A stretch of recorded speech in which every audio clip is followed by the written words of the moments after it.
Magandang araw sa inyo mga Lods! Ngayon ang pag-uusapan naman natin ay ang shooting guard and small forward position. Pinagsama ko yung dalawa na yan mga Lods kasi almost interchangeable na talaga yung pwesto na yan. Although noong unang panahon magkaiba ang trabaho nila. Yung traditional na mga trabaho nila ay ipapaliwanag ko din. Pero konti lang mga Lods. Pero bakit yung point guard and center pinaliwanag ko mabuti yung traditional na trabaho nila? Kasi mga Lods, hanggang ngayon hinahanap pa rin talaga yung traditional point guard, yung true point guard na tinatawag, at yung center position na merong inside presence. Pero sa panahon ngayon mga Lods, mas madalas talaga yung shooting guard and small forward ay tinatawag ng mga wingman. Interchangeable na halos yung pwesto nila. Pero sa sistema na positionless ay sinasama pati point guard na rin kung tawagin naman yung mga small mans. Pero sa video na to, ang pag-uusapan natin, shooting guard and small forward lang. Noong unang panahon mga Lods, yung shooting guard and small forward ay magkaibang trabaho. Ang shooting guard, tumutulong siya sa pagsiset up ng play na ginagawa ng point guard. Yun nga lang, kaya sa tinawag na shooting guard, kasi kasama rin siya sa mga unang options na mga pwedeng tumira. Unlike yung point guard, ang talagang ginagawa niya halos ay mag-set up ng play. Yung small forward naman mga Lods, kumbaga, almost power forward ang height niya and power niya, pero meron siyang galaw na pang guards. Kaya madalas mga Lods, dati small forward ang main weapon talaga ng team para umiscore. Kasi athletic siya, malakas ang katawan niya, at meron siyang guard-like na galawan. Pansinin nyo mga Lods, yung mga players na pwedeng maglaro talaga ng natural small forwards, medyo matatangkad sila, pero may mga galawan sila ng pang guard.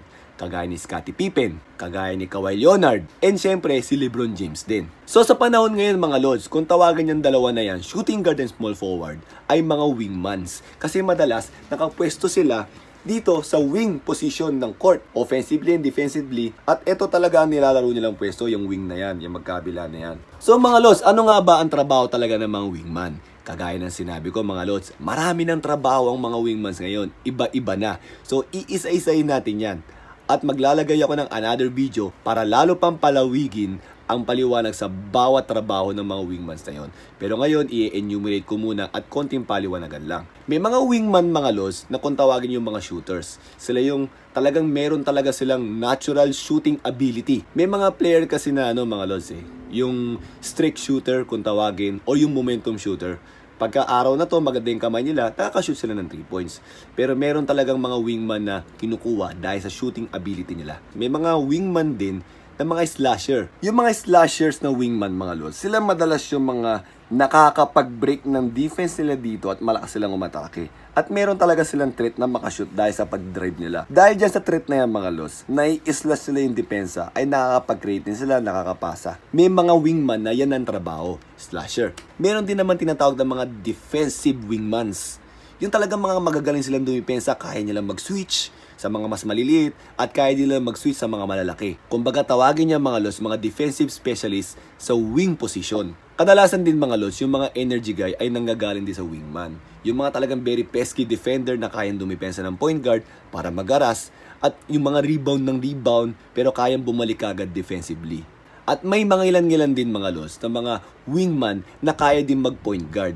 Yung kahit na hindi sila yung nagdadala ng bola, parang sila yung dumidiskarte sa loob ng court. So mga Lods, ang dami palang trabaho ng mga wingman. Ang tanong, ano ba talaga dapat ang trabaho doon? Actually mga Lods, may mga wingman na isa lang yung trabaho nila. May mga wingman na combine yun. Siyempre mas maganda kung combine or kung halos lahat yung kaya mong laruin. Meron kang shooting, meron kang slashing, tapos meron ka rin passing, or yung sinasabi ko nga, yung marunong din dumiskate na parang point guard. At syempre, maganda, meron ka rin depensa.